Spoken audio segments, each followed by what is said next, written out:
Hands down. Hey, everybody. Put them away. Hey, everybody. Welcome to Bestie Book Reviews. I'm here with my bestie, Mandy. And I'm here with my bestie, Jessica, that told me I had to put my hands down. So today's video is our July wrap-up. So let's talk about our top 5 books that we read in July.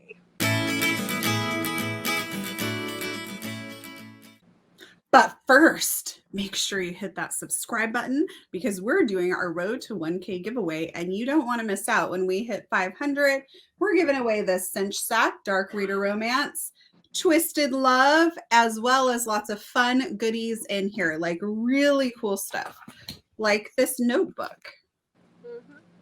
Ooh. Yes. There's lots of cool stuff in here. So please hit that subscribe button and also follow us on Instagram for an extra entry. Yes, all that information is linked down below. Okay, so Mandy, tell me about your July. So in June, I read 42 books. In July, I read 24. You were gone. For a lot. I know, I was gone. And unlike Jessica, when I go on vacations, I don't just sit and read, although that sounds so nice. It is. But yeah, I went to Glacier. I don't sit. I lay in the hammock. Okay. Still. Yeah. I was like at Glacier National Park, like being active, doing stuff. And then we went to Legoland. And then my kids have like a ton of stuff going on. So I also am a free Uber most of the time. Yeah. And we don't live like close to anything. So it's a very like, yeah. So I got 24 books in, but guess what? Out of those 24, 12 were 5-star reads. That's a lot. I know. That's a good reading month. I know, which made it very hard to pick my top 5. Yes. Yeah. Okay, so how is yours? I just want to say I am still ahead of my goal on Goodreads. Yeah. Good. Okay. So I had 44 books that I read in the month of July. I know. I know. And out of those, I had 10 5-star reads. So, yeah, July was a good month. Yeah. It makes deciding the top 5 really hard, though. It does. Because, yeah. So we're going to go through our top 5 from 5 to 1. They are actually ranked. 5, number 1 being our favorite read of the month. So, yes. And then when we're done, we're going to talk about some goals for August. Yeah, we've got a few set. All right. Okay. You want to go first? Sure. Book number 5, Jessica. So my number 5 for the month is Hail by Kay Webster. So this was our Convincing My Bestie to read. Sorry. What was this Convincing My Bestie? This was Taboo, right? Mm-hmm. Yeah, this was a Convincing My Bestie Taboo. I obviously picked this one to read. I loved it. It's been on my TBR for a while. But this is about Hudson and Riley, and they are full-blood brother and sister. And they lose their parents. And Riley there's some things that are a little different with Riley. She's got some mental issues that are, they just make things a little bit different. Hudson's away at college. He's on I think it's a baseball scholarship, if I remember right, when he gets the call that his parents have both passed away, and he comes home to his sister, and they, depend on each other, and they just get really, really close. Really close. Really close. I loved it because it's on my top 5. I didn't think I would. I actually stayed away from it because of what it was. I was very nervous about it, but I actually really liked it. And I found myself rooting for them, which was very odd. But it was great. Kay Webster's amazing. I'm sorry. She just is. Yes, definitely. Yeah. Okay. So for my number 5, I wanted to do a tie because I couldn't decide between Asher by Carrie Ann Cole or Unhinged by Calla Reed, excuse me. And so I ended up going with Unhinged.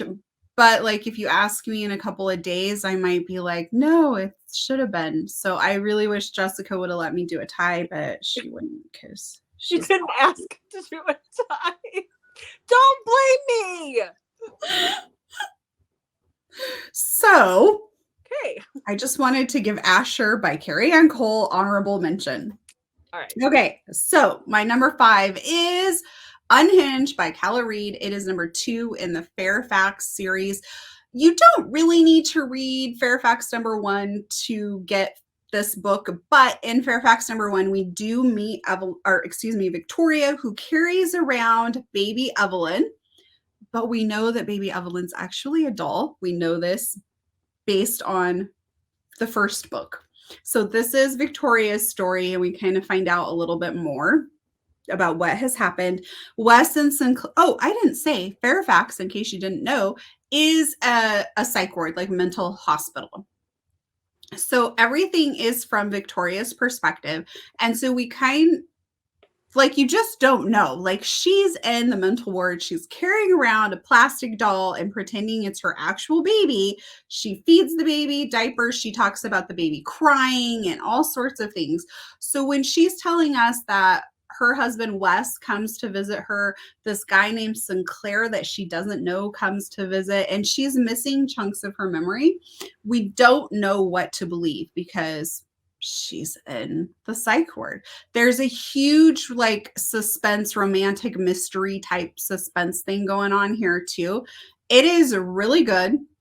I did not see things coming, and I was like, how is she going to wrap this up?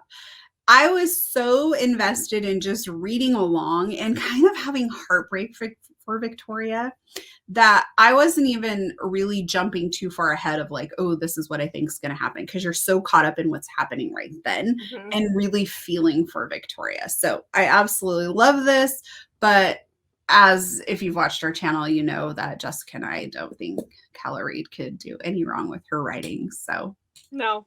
And I'm actually the first few chapters into that book, and I already know that it's a doll because I've read the first book. And there's times where she's talking about the baby looking at her and cooing at her. And I'm like, oh my gosh. But there's also times where she talks about how long she's been in the psych ward, and that she got there when the baby was baby, but she talks about how she has to hold the baby, like certain ways she holds it. I'm like, have you not noticed that your child hasn't grown? Have you not noticed that this is there's things that kind of are clicking for me here where I'm like, one of the other patients calls her mommy dearest all the time. Yeah. So I'm eager to finish it. I'm just a few chapters in, but dang, work is getting in the way right now. Now that I'm thinking more about this book and how it ends, I definitely feel like I made the right choice with it being number 5. That's good. Maybe I'll remind you of that. Bump it up on the list. I might need a moment to rethink my whole list now. Okay. All right. Okay, so my number 4 is Along for the Ride. This is by Lauren Beale. This is her second hitchhiker dark romance. Again, guys, it's dark. Check those triggers. But this is about our heroine, who is Leanna, and she ran away from home when she was young, and she was taken in by this drug dealer when she was on the streets, and he has been abusing her and using her for years, and he has her hooked on drugs. And she finally gets away from him. And when she gets away from him, she steals a car, and she's going through withdrawal during this time. And she sees these guys on the side of the road. And their car, I think it was their car was broken down or something was happening. And so she pulls over to help them. And she realizes the minute she does, like the second she does, she realizes her mistake, that she shouldn't have done it. But before she can peel off and take out of there, they jump into the car with her, with their guns, and they're like, let's go. So these are two brothers, and they are Gentry and Carson. One is a psychopath, one is a sociopath, and they are hired hitmen, and they are making their way from the East Coast to the West Coast because they have to do a job out, I think in LA, if I remember right. And so they decide they're going to keep her and take her with them, to do that. And at some point they will probably dispose of her, but yep. Very dark, but I definitely liked it. So. Well, that's a twist. A dark book that you liked. I know. And I know they're not for everybody, but not see that coming. I just, yeah, you couldn't see that writing on the wall. Yeah. Okay. Jessica. Number 4. So my number 4 is 2 books. It's Lady Golden and the Red Herring by Calla Reed. Yeah. So Calla Reed is dominating my reading this week and this month. And if you watched our June wrap up, you know she was my number one for June. She dominated, yeah, because she was my Calla number Reed one. Is where it's at. I think she was my number one for June too.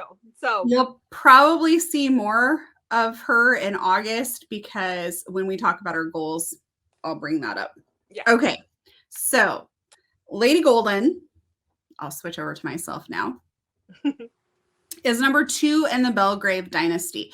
You definitely want to read in order, but this is Nat and Asa's story, and their story concludes in the 3rd book. So that's where Lady Golden and the Red Herring are both kind of like my number 4 pick, if that makes sense, because they're a duet, but they're in the middle of a series. So this is Asa and Nat.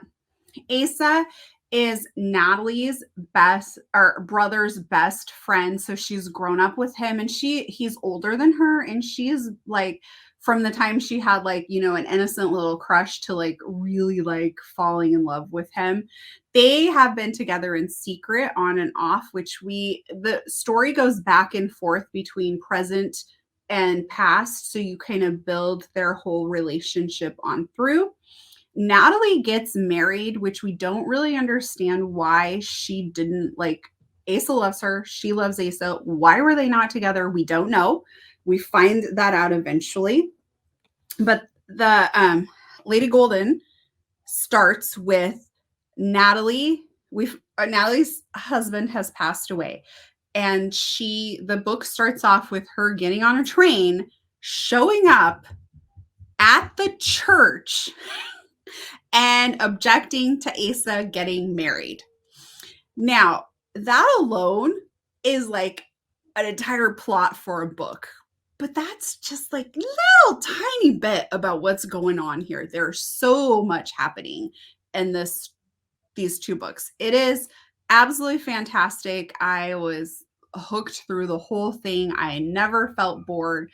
I love being back in Belgrave. If you've ever watched our channel, you've probably heard us talk about the Surviving Trace, which is part of the Belgrave area, dynasty. So it was amazing. It was great. I loved being back in Belgrave. I loved seeing our favorite characters, Etienne and Serene, and yeah, it was so good. Mm-hmm. Yeah. All right, Jessica. Number 3. Number 3. What is it? It is Cursed to Be Mine by Miranda Grant. Ooh. I don't remember you talking about this book. Yeah, when I start talking about it, you will. I will remember. Yes, okay. Yeah. Go so technically, this book does not release until October 30th. But if you go to Miranda Grant's website, you can purchase it for a couple of dollars. And it's all in euros. So I think it was like €7 or something. So it's pretty cheap. To read now. So you can read it now and just download it straight to your Kindle, or you can wait till October 30th. That is up to you. It depends on how patient you are, but it was really good. So this is about our hero, Khalid, and he moves next door to the heroine. And I'm not going to say her name because it gives away who that person is, but moves next door to the heroine. And he believes that's to be like his person. That's his person. He is obsessed. He is a stalker. This is a dark paranormal stalker romance. Check all the children. There you go. Yeah. So while she sleeps at night, he has a key made to the house. So he sneaks in the side door and he does things. That's not disturbing. Not at all. He does things. He uses a spell to put her to sleep, and he keeps her asleep while he plays a little bit. And he starts this blood pact thing so that she's protected by his blood, because there is magic in this world. So there's the humans who know nothing really about the supernatural. So you've got your werewolves, your vampires, and your witches. And they're kind of like, they fight among themselves. Each clan is a different family. Each sect is a different family, and they fight. There's wars going on between them. And then you have the humans who, there's some that kind of know what's going on, and they are a part of their own little group that fight the supernatural. It's a little bit like Supernatural mixed in with, like, I don't know, a romance. It's kind of great. And so this is Khalid and his Chippy, and this is their story. And I can't give too much away because it will give everything away. But I do have to say that if you pick this book up, you just have to promise me not to DNF it until you get past chapter 13. Get to at least chapter 14, because the first 13 chapters, you're like, oh my God, this person is horrible. This person is absolutely horrible, and I am supposed to like this person. But I promise you, it is not what it seems at all. I was thrown for a loop when I hit chapter 14. I can normally see this stuff, right? They're like the writing on the wall. For a loop. Cannot wait till the next book comes out in the series.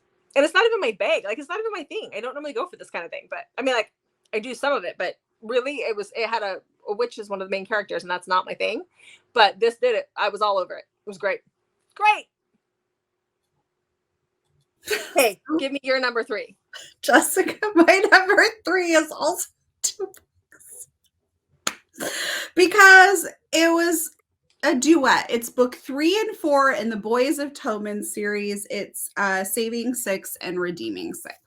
Okay. So again, you have to read both of them. So those are my number 3 read for the month. I messed everything up. There we go. So this is, if you've read the first, it's by Chloe Walsh. Gosh, I'm a mess. If you've read the first 2 books, you read Shannon and Johnny's story. Joey is our hero, if you will, in these 2 books, and he is Shannon's older brother. I actually put off reading these 2 books because the abuse that these poor kids went through is horrific, and I did not want to read that again because it starts when Joey is 12. And I'm like, oh, I don't want to go there. But actually, what is documented basically in the first 2 books, we see glimpses of it, and we definitely see how horrible their life is, but it's not retelling the same things over and over again. So in case you were worried about that, don't worry about it. But it is like, those poor kids are so abused. So Joey ends up kind of taking on the role as the protector when he's only 12 years old to his younger siblings and to his mom as well, with their very abusive dad and their mom who just allows this pattern of abuse to continue and continue. And it's heart-wrenching what happens to these poor kids. And Joey is trying to cope, and he ends up turning to drugs. And he establishes a really beautiful friendship with Aoife, and eventually they become a couple. And I don't want to give anything away because some stuff happens at the very end of the second book that starts off their stories in this. But this is just a story of a poor little boy who is just horrifically abused, who has the weight of the world on his shoulders, who just is trying to catch like a little bit of a break. So he turns to those drugs to numb that.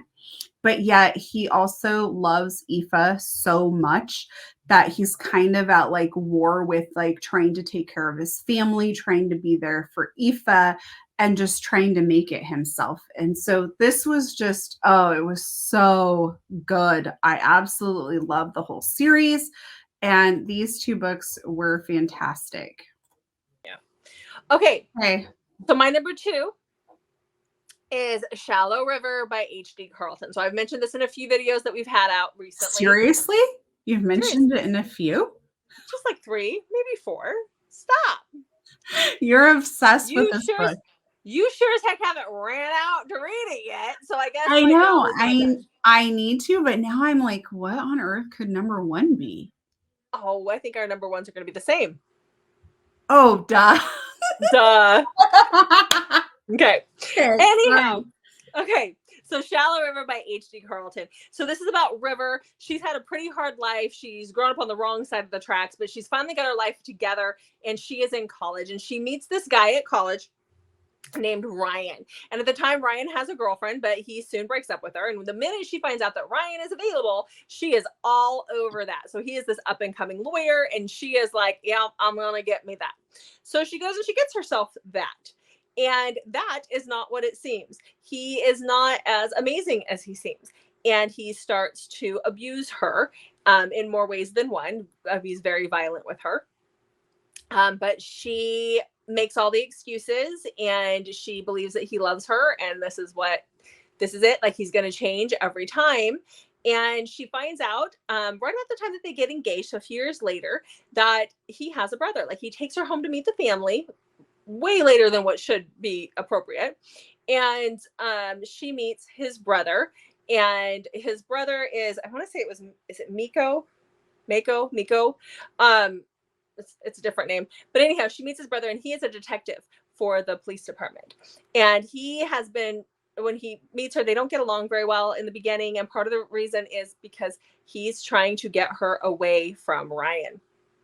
And so this is their story of how that happens. And it is very good. Definitely check triggers for this one. But it is, I think I almost like it a little bit more than the cat and mouse duet. I hate to say it, but I think I might. I don't know why. There's just something about it. I love the story. I love the story. It was great. It was amazing. I'm surprised we don't hear more about it. So that was my number 2. All right. Well, so yours. My number 2 is Talon by Carrie Ann Cole. Dun, dun, dun. Dun, dun, dun. A theme. I read my favorite authors this month, apparently. Apparently so. All right. So this is Talon, who's part of Ashes and Embers rock group. And he's like your very, very, like, if you were to ask somebody to describe your typical rock star, I feel like Talon would be like what you would kind of describe. And he's actually known as the cock star because he's, you know, I'll let you just think about that for a minute. But he's wanting more. Like, he's done with this rock star lifestyle and he wants more. Like, he wants a meaningful relationship. But where he is finding women, he's not finding those meaningful relationships. So his mom is part of this group that is doing a social experiment for themselves. Like, it's researchers, psychologists who are wanting to interview people and match them up with their perfect person. They get married without ever meeting each other based on the recommendations of this group. And they will meet at the wedding and they have to stay married for 6 months. They're supposed to document it, talk through things with the people that run this program. It's not going to be on TV or anything like that. It's basically them just doing research, trying to see, like, can you pick the perfect person for somebody based on these questions? So it's a pretty intensive process, but he agrees to do it. Asia she's our heroine in the story. She has no family. She's working really hard and just guys have not been that great to her. She just cannot find the one. And she's frustrated, but she hasn't quite let life get her down. But you can kind of see, like, if something doesn't change for her soon, like, she's gonna be in that boat. And her friend, it works for one of the psychologists. And so she's like, you have to apply for this. And so she reluctantly does. And the two of them get matched up. And they are nothing like what they described that they wanted. And so they're like, is this a mistake? Is this a joke? Like, what is going on? But I absolutely love the fact, like, so many arranged marriage books, like in the mafia and stuff, like, they don't want to be a part of the arranged marriage usually, but they're like, oh, the guy's like good looking, or, you know, that sort of thing. There's like that attraction. They're not attracted to each other. Like, she's like turned off by his rock star lifestyle and his long hair and all that. And he's like, this is not what I wanted. I wanted tall, blonde, boobs, legs. Like, she's nothing what I asked for. And they end up, like, they still want to give it a go though. And so it's just, oh, it's so good. I absolutely loved it. It was just so different from everything that I've read. And I've read a lot, so that's saying something. Yeah, it was cute. It was good. Okay. So since our number 1 is the same, let's talk about that together. All right. That's funny. I totally forgot that was going to be your number 1 too. I mean, this consumed both of us for 2 days while we were reading it. 3 days, 2-3 days. Yeah. And these are not short books either. No, they were around 500 pages each. Yeah. I think the first one was the shortest, but the second and third. Something. Yeah, 4 something each. What last one was close to 5. So this is 9 Minutes by Beth Flynn. Please do not, like we've said, do not judge these books by their covers. It is a trilogy. They need new covers. Just don't judge them by the covers. This is an MC romance. It's dark. It's very dark. It's dark. So this is the story of Jenny. Jenny is abducted when she is 15 years old from outside of a 7-Eleven, and she is taken to this into this motorcycle club, and they're more of a motorcycle gang than I'd say a club. They're a gang, and this is her story of her and the president who eventually marries her. He calls her Kit, and really that is all that we can say, because the twists and turns, I mean, what you think is really happening is you find out later is not. From the prologue, the prologue was enough to have me like, yeah. If you read this book, feel free to email us, message us on Instagram. We will be there for you. Yes, because it consumed us. It is epic. It consumed us. It was 3 days. It was 3 books and roughly 3 days of us. And part of the time I wasn't even able, like I made my husband drive into town while we were camping because we had no cell service so that we could talk about it, because we had to.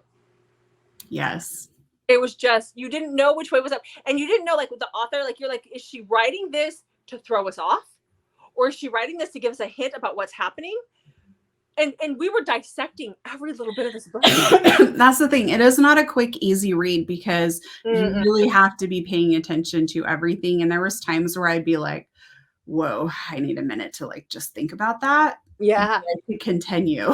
Yes. Yes. Yeah. But I did not want to do anything else. Like this was not a book where I could be like, oh, I'm going to read a couple chapters and then I need to go cook dinner. This was like, no. I hope everybody finds something in the kitchen.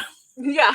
Y'all are on your own night. Mama's busy. Well, and I told you too, I was at the second book and we were towards the end and some big things happened. And I was outside cooking dinner, outside of our trailer cooking dinner. And I was literally bent over holding my knees like, oh, my husband's like, what is wrong? And I'm like, oh my gosh. And I told him, he's like, you're nuts. These are fictional characters. And I'm going, not to me, they're not. No. Yeah. And it's really hard for me to get sucked into a book like that. Like we read so much that normally it's, oop, that was good. That's great. Let's put it down and go into the next one. These are the kinds that stay with you. I still think what I call about some of the stuff that happened. What? I still think about some of the stuff that happened. And I like I said, I want to continue on because there is a spinoff. And I want to read the other books. I need a break first. I mean, because I can still remember details. I know everybody's names from this book. And because we read a lot, I will read a book and I'll be like, ooh, that was fantastic. That could be a 4 or 5 star read. And then when we're doing our weekly wrap up, I'll have to look at my notes to remember people's names and things because I've already moved on to the next book. Yes. This book has sat there. Yes. Yes. And that's a lot for Mandy because she does not remember things from high school, but she can remember all these people. She can't tell you who was in our graduating class of 30 kids, but she can tell you who was in this book. Could you name all 30? What? Could you name all 30? Oh, probably. Yeah. Really? Yeah. I knew everybody since kindergarten. Yeah. Well, that gives you an unfair advantage because I didn't go to the same school until later. We all grew up around. I mean, I probably couldn't name everybody in your graduating class from the neighboring school, though. I could name a lot, but not all, because we knew each other. Okay, so that is the top 10 that we read. So my 5 and your 5, which technically they're 9, or because we both agree on the top. Yes. But let's talk about some goals for the month of August. Yes. So I hinted about this earlier. One of my goals is I want to read all of Carrie Ann Cole's books. I want to read all of Karen Crompton's books, and I want to read all of Calla Reed's books. I have completed my goal of reading all of Carrie Ann Cole's books already. I have 1 book left for Karen Crompton, and I have 4 books left for Calla Reed. So you'll probably see the 3 of them on our August wrap up. Yeah, that's They're pretty fantastic authors. So yeah, that's both of our goals for the month. So we're also going to Love in Vegas in October. And so I want to start looking at authors there. Like I already have like authors that I've already read and, that sort of thing. But I want to look at like, what else do I want to read in preparation for that? Yeah, I've read a lot of those authors. So I'm not too concerned about that. When we were going to Love in Seattle, I was like, oh, there's a lot of authors that I haven't read on this list. But here, Yeah. And then Carrie Ann Cole has a new book coming out in August. Yeah, I don't know who else. I haven't paid attention to who's got books coming out in August. I just know I need to read. I've got the arc for Kay Webster's book that comes out this week, actually. I've had it for about a week. I just haven't been in the mood to read that one. And the new Neva Altaj book just came out yesterday, I think. And so I need to read that one. But again, I'm not quite in the mood. That's the thing about being a mood reader. I know that you were not like super excited about the Unhoneymooners, but there's a second book coming out. It's only going to be on Audible though, which I'm very excited about. I think it comes out on August 1st because I adored this. I thought it was hilarious. Okay. So those are our goals. Those are our goals. Those are our top books of July. So let us know in the comments below what your favorite book was that you read in the month of July. Yes. Yeah. Yeah. Thank you guys so much for watching. Make sure to check back on Mondays, Thursdays, and Saturdays for new videos from us. I was also going to say they could comment what some of their August goals are. Yes, we'll take your August goals too. Just say hi. Because maybe I want to modify mine. Mandy's can be a little bit don't want to use the word pushover, but you can be intimidated very easily to change your mind on things. So persuaded, yeah. Yes. So you could persuade her to change her August goals very easily. Definitely. Although I feel like I'm going to hold true on reading those. Yeah. We have some things that we want to do with those, so we want to get those read. Carrie Ann Cole is the only author that I've read everything that she's written. The only author. You only have one thing of Karen's though. Left to read, yeah. All right, guys. Did you do the check back? Okay. All right, guys. Thank you so much for watching. We'll see you in the next video.